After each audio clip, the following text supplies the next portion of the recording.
Hi, guys, and welcome back to the All Sports Focus podcast. We are back here with our national championship and divisional round episode. We got Ryan, Troy, and Pap here today. Say what's up, fellas. What's up? We're going to cue the intro. You're top of your helmet. Every moment. This is our game.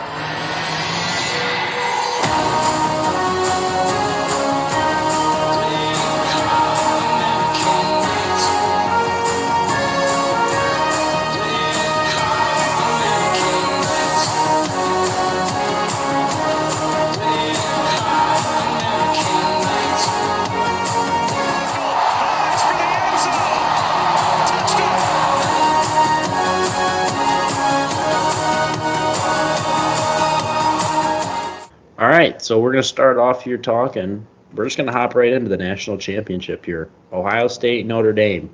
Who would have guessed the 8 seed versus the 7 seed here in the first 12-team playoff? I think Pap did, actually. Did you have Ohio State, Notre Dame in? I had Oregon.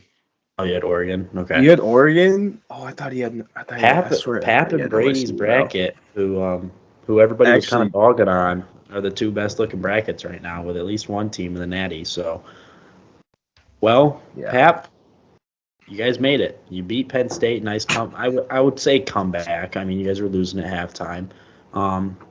What was so successful that made Notre Dame win that game there? Besides the interception, say anything but the late game interception by Aller. But I think one of the unsung heroes of the game was Steven Jelly. Right before half, drives on the field 48 yards, 6 or 7 on passing, just gets a field goal. I mean, don't get that field goal, it's a whole different game. I mean, we're chasing a touchdown instead of 3. So, and also I think Jeremiah Love kind of in the run game kind of just all started up in the second half. Like, they didn't have a bunch of yards, but I mean, he just like pounded the rock that first possession and kind of like demanded the ball. Or Jeremiah Love demanded the ball, and you kind of just went down the field quick, and I think that changed the whole momentum of the game. yeah, I agree. So carrying that over to the national championship now, Pep, what do you think Notre Dame needs to do to beat? We all know Ohio State's better than Penn State, so what do they need to do to beat a better Ohio State team? Is it kind of the same thing, or is it some different things? I think our secondary is going to have to be on straps, because I think our run defense, I think we have it's the number 1 defense versus the number 2 defense, and we're right in that area. And I think that if we can stop the run early, then they're going to have to resort to passing. And there's Jeremiah Smith, Abuka. I mean, we have a freshman, the best, or not all-American freshman, but on the top freshman team, or whatever you want to call it, what's called all freshman team.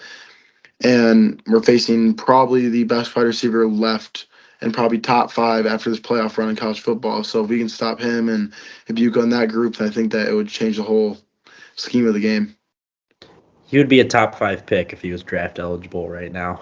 It's the same conversation they had with Marvin Harrison 2 years ago. So, Troy, we're going to swing it over to you here after we gave Pap his little moment of spotlight there for Notre Dame. Who do you have winning this game? First off, I want to ask you: is it Ohio State or is it Notre Dame? It's the Buckeyes. I got the Buckeyes. Okay. All right. So what do you think? What do you think Ohio State needs to do? Well, I think first and foremost, I have to give props to Notre Dame. Their defense in the playoffs so far, and throughout most of the season, has been phenomenal. I think if they don't keep that up, then I don't think they're going to be able to stop Ohio State. I mean, their offense is just obliterating teams. I mean, they dropped a 40 bomb on Oregon, and that they had a solid defense too. So I mean, Ohio State, I mean, as long as their offense gets going and gets cooking, I think they'll have a really good chance to win this game. Ryan, who do you got winning this game? Is it Notre Dame? Is it Ohio State? I've got the Irish. Okay. But I think the only way that Notre Dame wins this is they have to force Ohio State to be one-dimensional. I think you have to use your run defense, which we've seen be pretty successful in the last 2 weeks, to shut down Ohio State's defense, or shut down Ohio State's run game, and force Ohio State to just throw the ball. Because I would take my chances against Will Howard versus that entire Ohio State offense, because if you let them get the run game going, then you have to commit to it, and now you're left one-on-one with like Jeremiah Smith and I don't even know how to say the other guy's last name. Abuka. Yeah, you're able to get better matchups with those guys if you don't have to necessarily worry about the run game as much. And I think that's where you get the key. And then Riley Leonard has to play a clean game. Can't have any turnovers that give Ohio State a short field, because we know they can score quickly and score a lot quickly. So if you're able to force them to have to sustain long drives, 10, 12 plays at a time, odds are they're not going to be as successful as if they're getting the ball on Notre Dame's 30 and only have to run 3 plays to score. Yeah. Well, we're going to go 2 for 2 here on picks because I've got the Buckeyes winning. I just think if Chip Kelly is smart, I think he comes out with the exact same game plan he used against Oregon, Tennessee, and Texas, just saying, we're gonna unleash the ball here. We're gonna throw it around, and we dare you to stop us. So, and I mean, Texas kind of slowed it down a bit, but they gave up. I mean, they were slowing down the pass game, and then Ohio State had that long screen play for like 75 yards or 78 yards, whatever it was. So, I mean, as it's shown, especially against Michigan, I always keep going back to the Michigan game, but if you like Ryan said, make Ohio State run the ball, it makes the game a lot more difficult. And if I'm being honest, I feel like that's the only chance Notre Dame really has here on the defensive side of the ball, is if they can make Ohio State run at that strong D-line that Notre Dame has and linebackers. Make them run the ball right at them, but if Will Howard gets clicking with Jeremiah Smith and Abuka, I think it's just going to be too tough to withstand there. So I've got the Buckeyes win. I think it's going to be a really close game, though. I think it's going to be a really good game. I would say touchdown at max, probably. I would more want to say like a field goal, probably, for Ohio State. I saw somewhere where someone was like, Ohio State's going to win by like 30. I was like, dude, come on. This ain't a TCU Georgia game from 3 years ago. That might have been my take. Sorry. I think you found Really? It. No. I just don't think it's going to be ugly. I really think it's going to be a close game. I could see either team winning this game. It's kind of the mindset I went into both semifinal games, really, was I could see any 4 of those teams being in the national championship. But we got these 2 now. So any final touches on the national championship? So we got Ryan and Pap. Obviously, Pap's picking Notre Dame, but then we got me and Troy with the Buckeyes. Pap? I did see that Notre Dame's left tackle is out. It was our guy, freshman Anthony Knapp. I mean, he wasn't supposed to start at the beginning of the season, but our guy who was like supposed to be our best lineman went out and he stepped in. Been good all season. Oh, the whole line's been good all season, but just something to add. Just losing our top players, Benjamin Morrison, Riley Mills.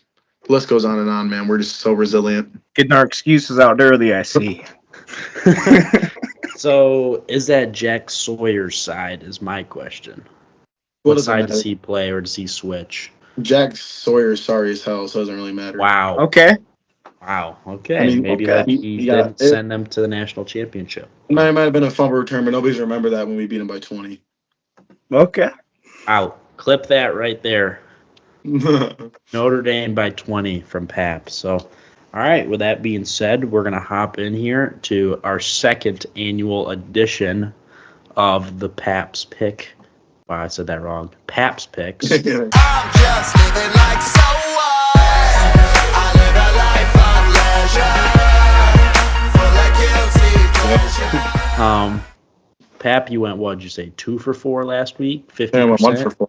Oh, one okay. for 4, actually. 1 for 4, so we're looking at 25%. So no, they're just a bunch of bull crap. All right, so we're only going up from here. We start out low, we're going to go up. So what do you got for us this week? I got 5 plays this week. One of them just kind of an add-on. Like, this is just like I have to say because I'm a Notre Dame fan. But the 4 real ones are, we got Rams +6. That's going to be a good close game. I think it's going to be a winner by field goal. I think they're both 2 talented rosters, but I think I saw another stat that kind of helped me make this pick. Is like Matthew Stafford has one of the best records from like in January, February, like that timing. Like he's like lost like 3 games in his career, something crazy like that. So I like He him. only And played in also, that for like the years he's been in the Rams. So I mean, it was pretty good. Though. It was like 8, whatever. It was Yeah. double-digit wins or whatever. mhm.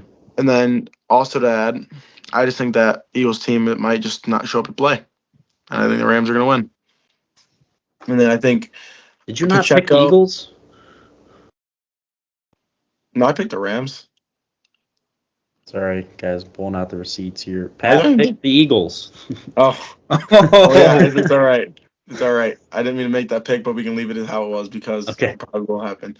Fade me. Pacheco over 39.5 rushing yards. I think the last few games for the Chiefs, they've been kind of like easing him into like the role just because like he was, out for a long time, broke his leg. So I mean, you don't really need to play him a bunch when you're kind of locked to the 1-2 seed. I mean, they're going to play home games no matter what. And also, they kind of have Kareem Hunt and Pacheco the same amount, which I just do not see at all. I mean, Pacheco's gone over 50 in every single one of his playoff games besides one. He's played 8 or 9, so it's pretty impressive. And I just like this line. I think he's going to explode for a few runs that will just kind of get him over early. I could see a first half cash there. And then my third pick, we got Mark Andrews under 38.5.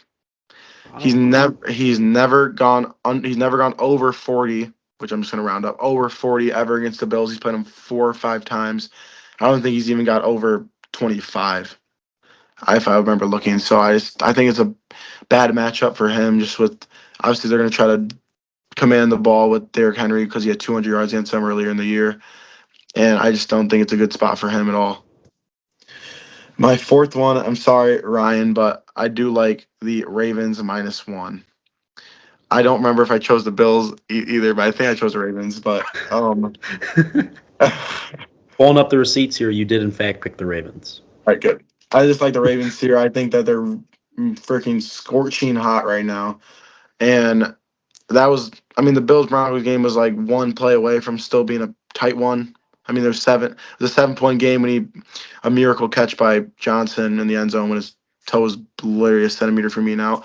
And I just think that I just like the Ravens here. I don't know. I think Lamar Jackson might just prove that he's the MVP, and I think this will just kind of show who's the better team. He'll show who's the better team. Did you not pick Josh Allen for your MVP too? I just looked at the odds, like Troy said. I think he did do that. Yeah, he looked at the odds, bro. I said that in the group chat. He just looked at the odds.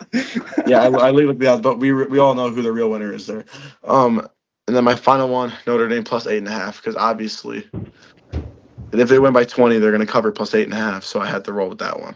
And yeah, that's my 5 picks. Probably going to go 5 for 5 this week. Just that's how it okay. works. Okay. Or over. So just as always, those are Pap's 5 picks for the week.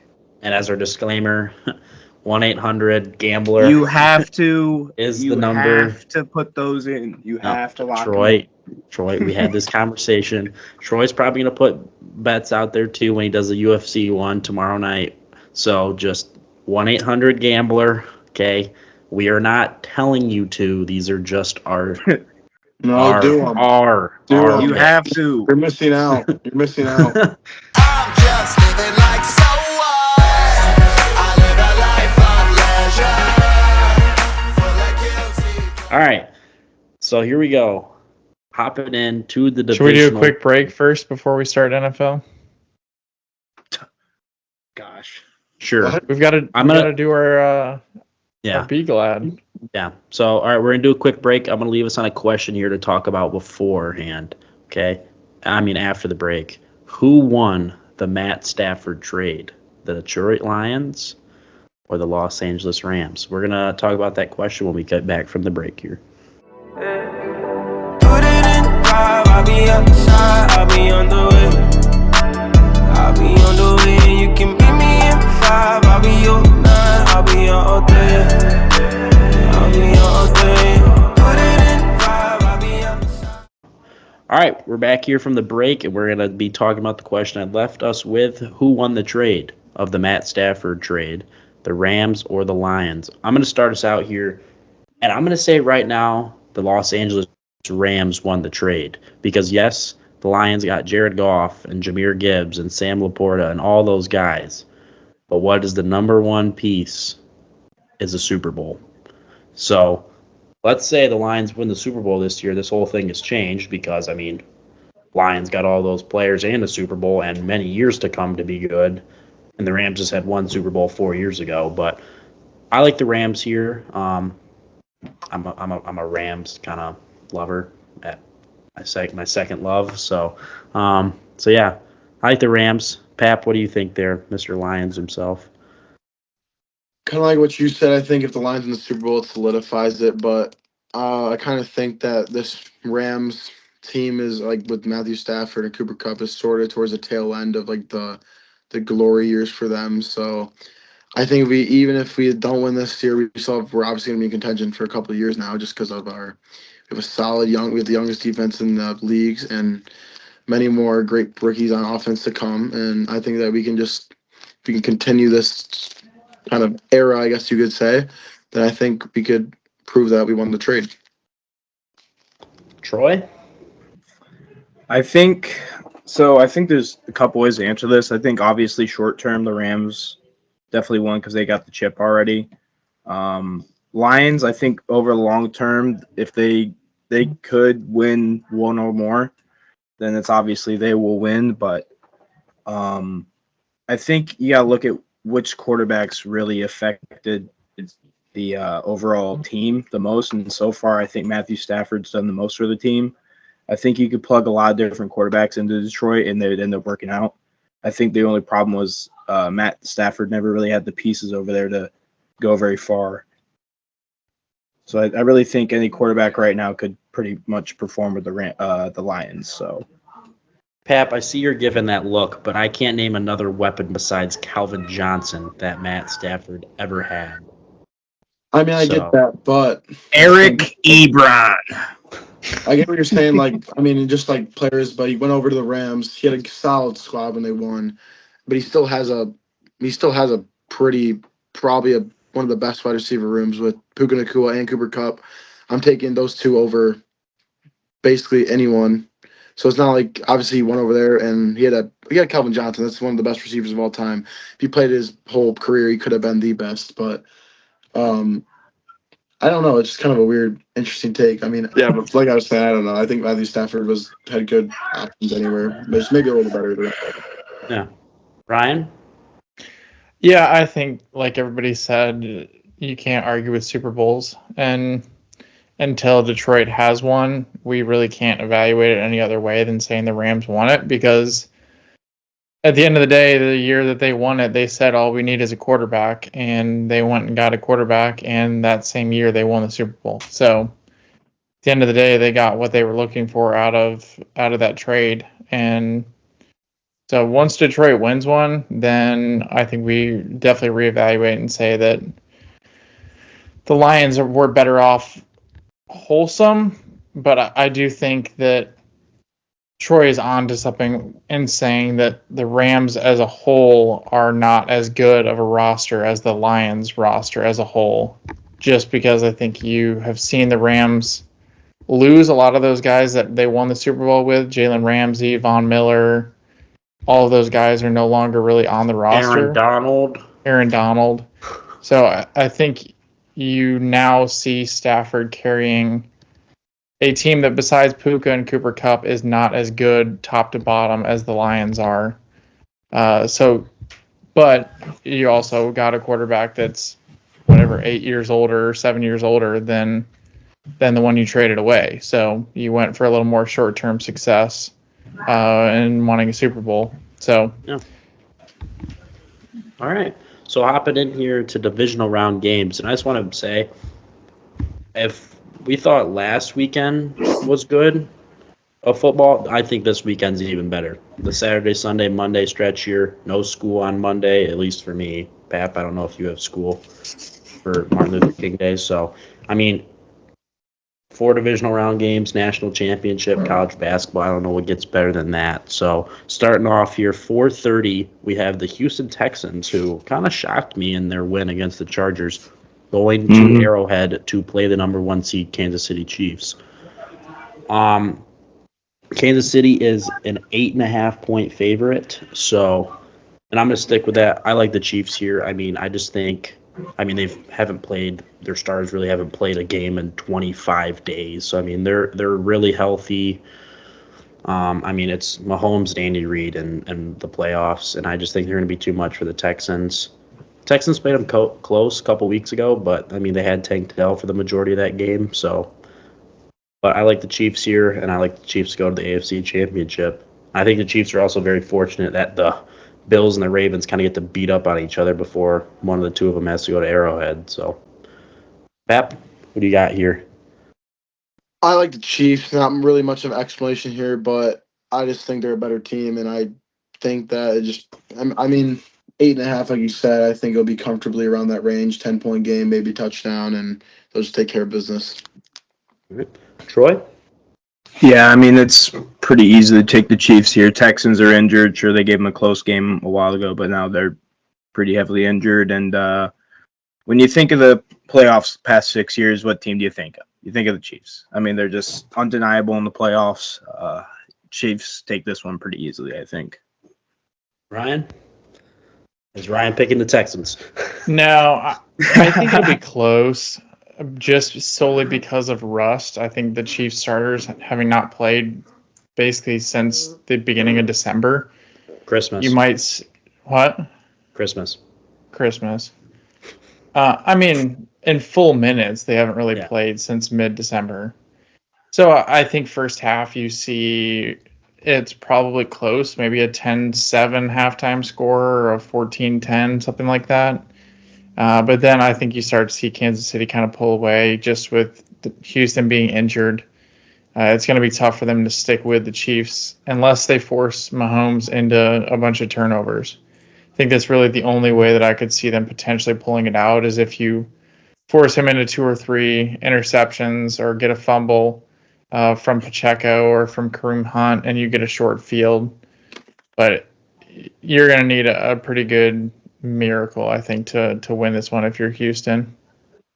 And I want to circle back here. I meant to make this point. One of Pap's picks was Isaiah Pacheco. What was it? You said 30.5, right? 39.5.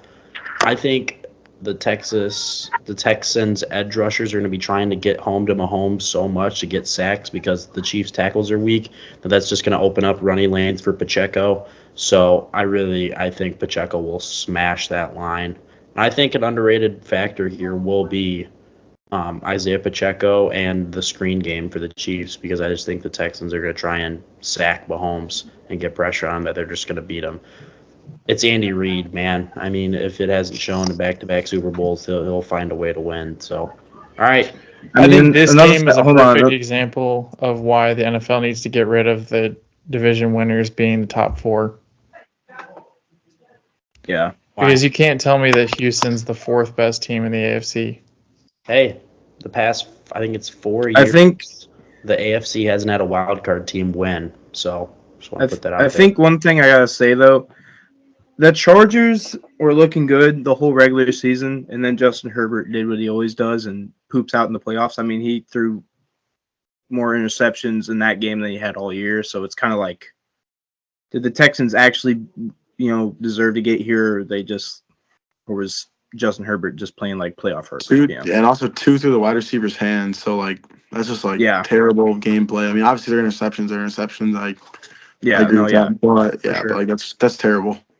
Did I jinx him when I thought he was the one that had the 28-point comeback against the Jags? Then it was actually the Jags, and then he did it again. So, But, all right, we're not going to go there. All right, Pap's team, yet again. Pap is living life right now as a fan of these teams.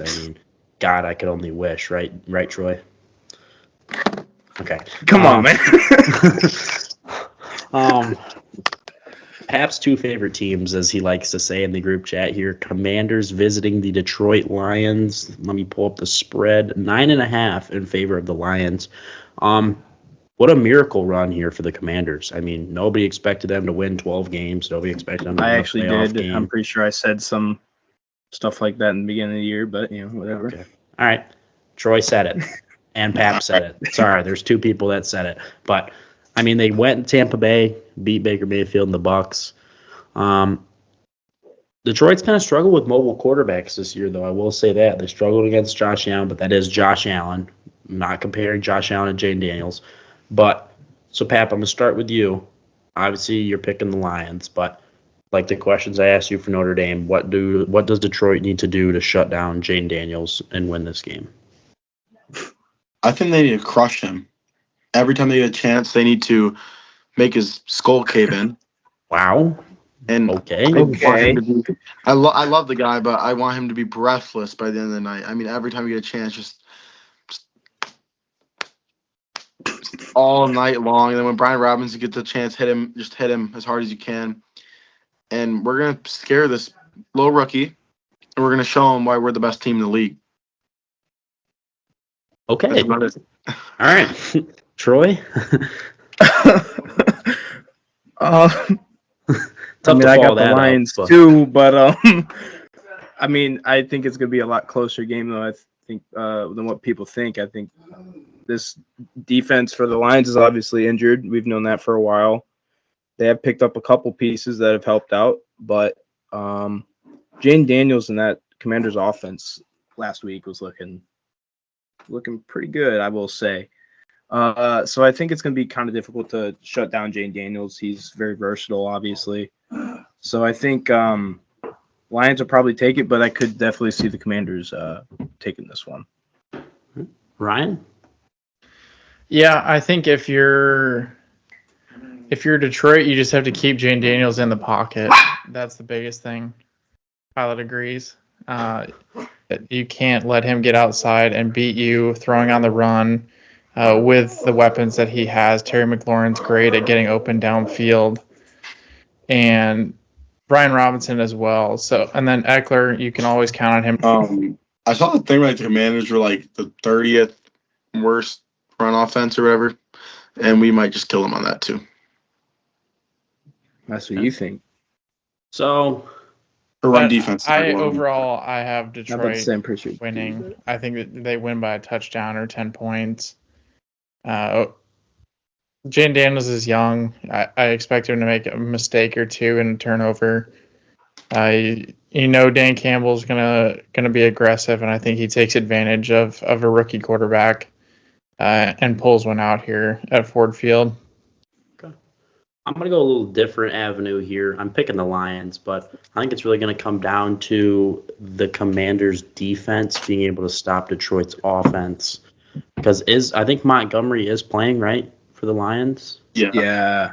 So, I mean, they've got Sonic and Duckles back. So, if you can't slow down the Detroit offense, there's no chance you're going to win the game. I mean, for any of these teams in the playoffs, you got to find a way to slow them down, force them to punt, which is tough. But, I mean, that's the only way. But, I mean, I've got Detroit here. I think they're going to cover the spread. So, I like Detroit.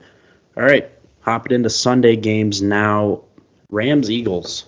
So just to put out there, the post will be coming out here on Friday of our picks. But I was the only one to pick the Rams. So I like the Rams here. I just think, I mean, they've been clicking. They clicked very well against the Vikings. I mean, that pass rush was absolutely dominant. I mean, they made Sam Darnold probably lose $25 million.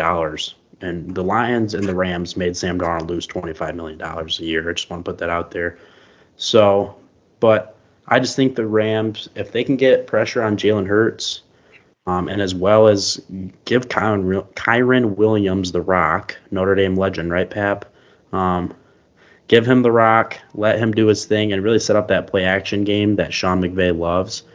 I think they're going to win this game. I think they're going to win it by a touchdown, going to Philadelphia and shock the world. I think it's going to be a snow game, too, so a little different for those LA boys. But you know what? I'm going to pick the Rams. So, Pat?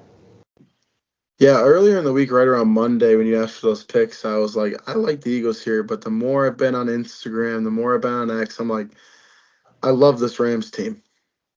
Everything about them. You know, Cooper Kupp, Puka Nacua, obviously Matthew Stafford. He was a great player for the Lions. I love him still. And I just think this is their game to win. And Eagles have everything to lose. I mean, they might burn down the city. Sorry, it's kind of insensitive right now. But It's gonna be bad if they lose this game, especially in Philly. Someone else already handling that.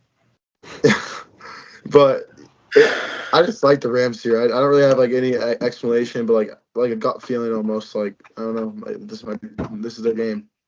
All right. Troy?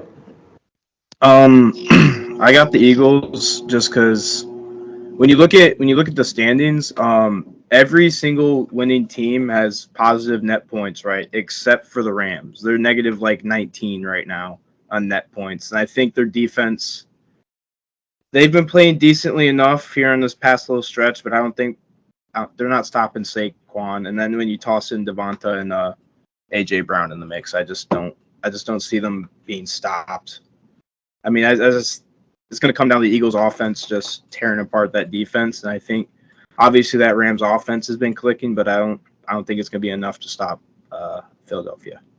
Saquon did in fact dominate the Rams in the regular season, so.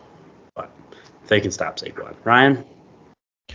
Yeah, I was a lot higher on the Eagles at the beginning of the week, like Pap.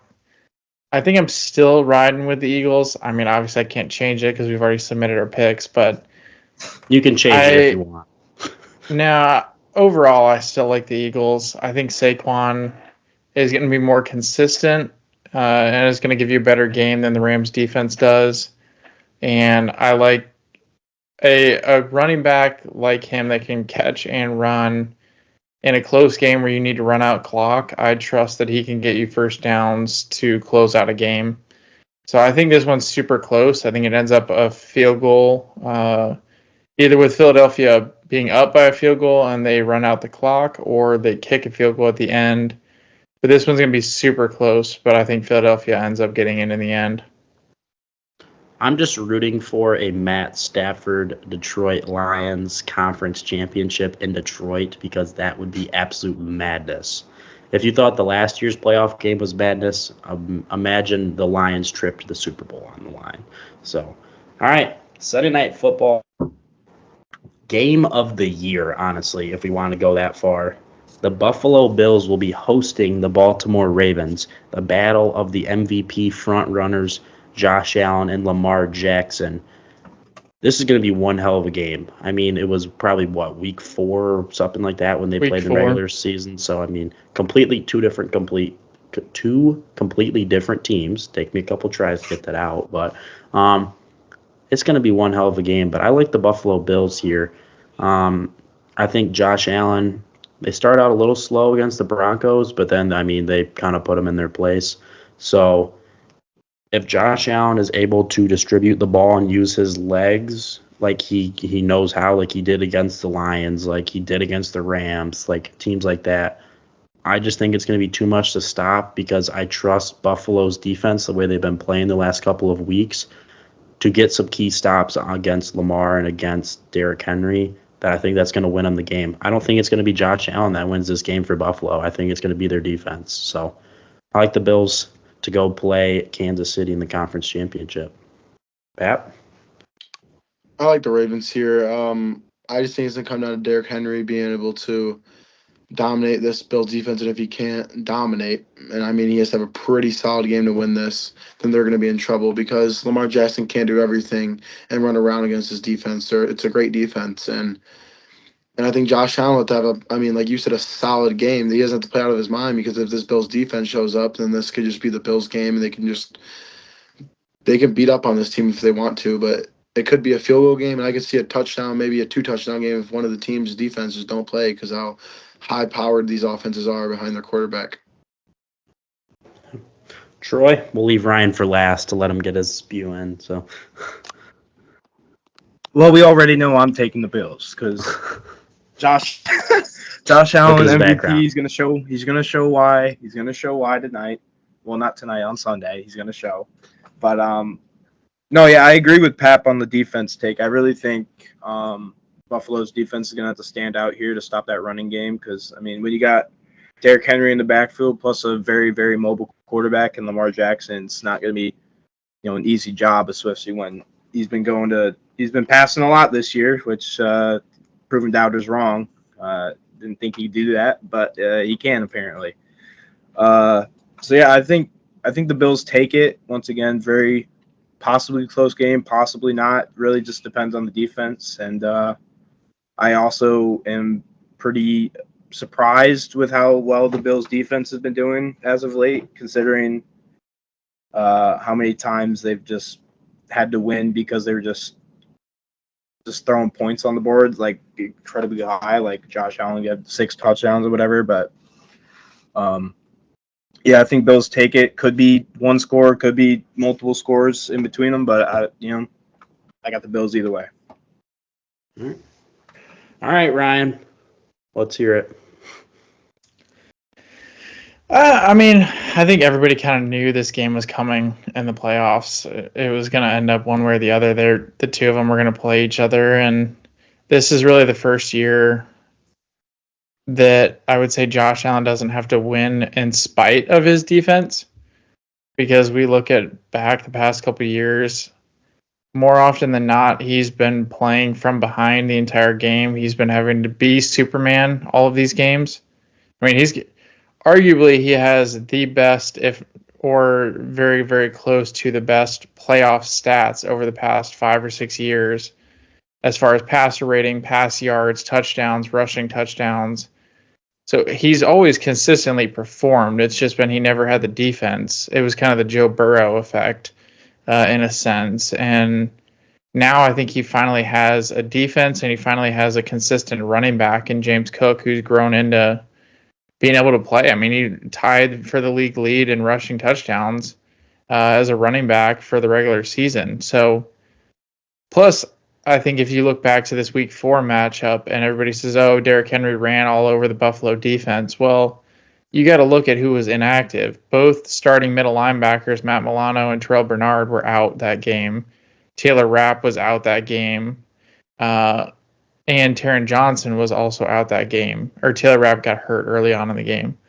So you were missing some pretty key pieces in the interior of that defense in the Week 4 game.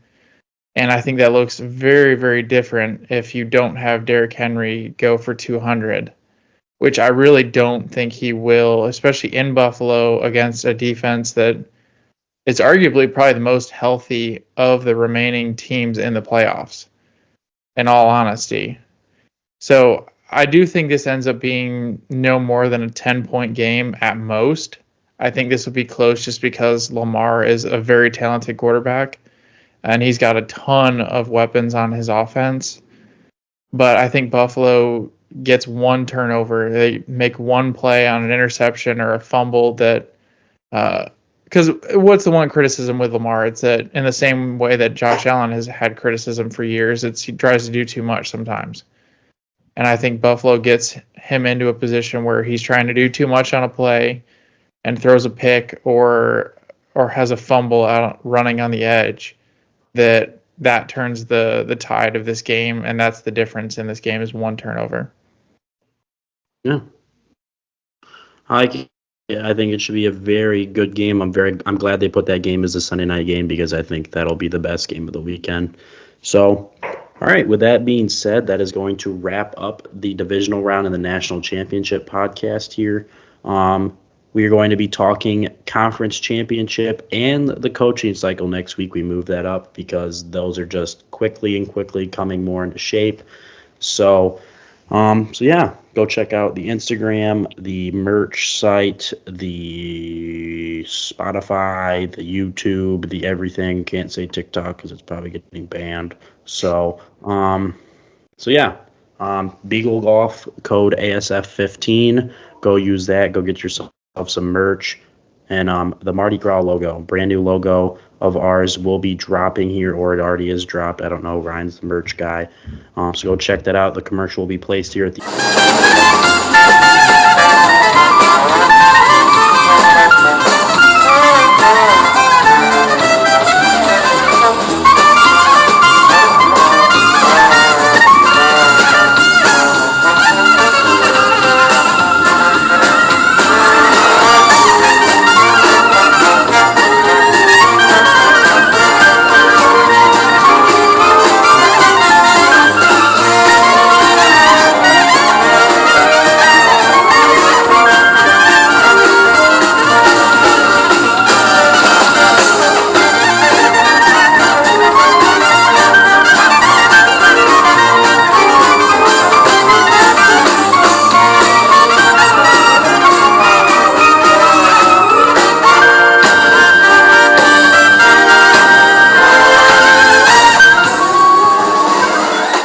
So go check those out. Check out all the social medias. So any last thoughts there, fellas?